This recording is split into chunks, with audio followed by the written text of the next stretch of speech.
जी हाँ पिताश्री। तब तो ये मेरे सामने लाने आई योग्य है।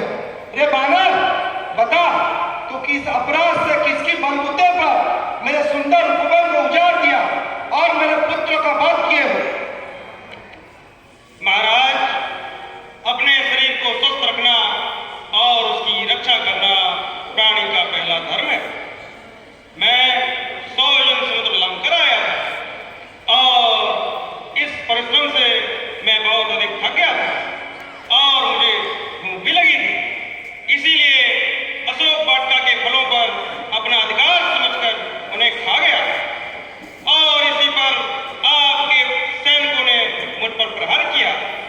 महाराज, मैंने उन्हीं को मारा जिन्होंने मुझे मारने की चेष्टा की और इसीलिए मुझे आपके पुत्र अक्षकुमार को परलोक भेजना पड़ा। बानर, तू मेरे पुत्र को मारते हुए मेरे यश और कीर्ति को भूल गया? तू रावण का शक्ति का आवाज नहीं है। सुनिए महाराज, आपकी कीर्ति और आपके कारनामों की यश गाथा सुनिए। कैसे श्रेष्ठ बाहु के साथ आपने वीरतापूर्वक युद्ध किया था और फिर कैसे वानरराज बाली आपको अपनी काख में दबाए दबाए 6 महीने घूमते रहे। महाराज, आपकी कीर्ति और आपके पराक्रम के चर्चे तो तीनों लोगों में सुनाई दे रहे हैं।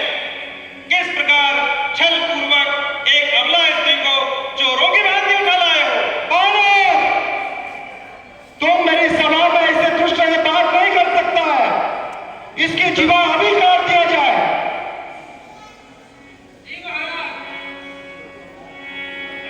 सेनापति, मंत्री अमात्य, आप हमारी आज्ञा पूर्ति में रुकावट डाल रहे हैं। महाराज, मेरा ऐसा साहस नहीं है, परंतु मैं आपकी सेवा में एक विनम्र विनती करने की आज्ञा चाहता हूँ। कहो। हे लंकेश्वर, ये कोई साधारण वानर नहीं है, इसलिए इसके यहाँ आने का कारण भी कोई साधारण नहीं होगा। हो सकता है ये इंद्र, कुबेर अथवा किसी देवता का दूत हो या स्वयं विष्णु ने इसको यहाँ भेजा हो। तो ये जान लेना परम आवश्यक है कि ये यहाँ किस लिए और किसके द्वारा भेजा गया है। पिताश्री, मैं मंत्री के बातों का समर्थन करता हूँ। यह जानना अत्यंत आवश्यक है कि क्यों और किसके के द्वारा ये यहाँ पे भेजा गया है। इसलिए इसका जिवा काट देने से हमारा ये प्रयोजन सिद्ध नहीं हो पाएगा। सेनापति, सर्वप्रथम इससे ये जानकारी लेने का प्रयास करें। ये विवेक का प्रशंसा कर रहे हैं। सेनापति का आज्ञा का पालन हो।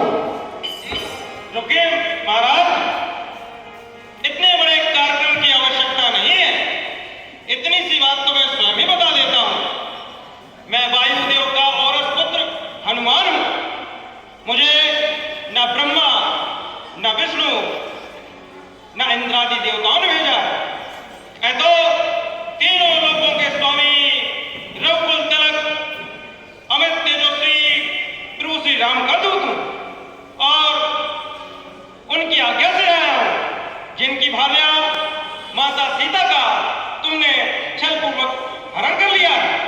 मैं उन्हीं माता सीता का पता लगाने 100 योजन समुद्र लांघकर आया हूं। महाराज, मैंने माता सीता के दर्शन कर लिए हैं और अब आपसे मिलने की इच्छा की लालसा से इस प्रकार बांधा जाना स्वयं ही स्वीकार किया है, क्योंकि मुझे ब्रह्मा जी के आशीर्वाद से देवता और असुर तक किसी अस्त्र और पास में नहीं बांध सकते।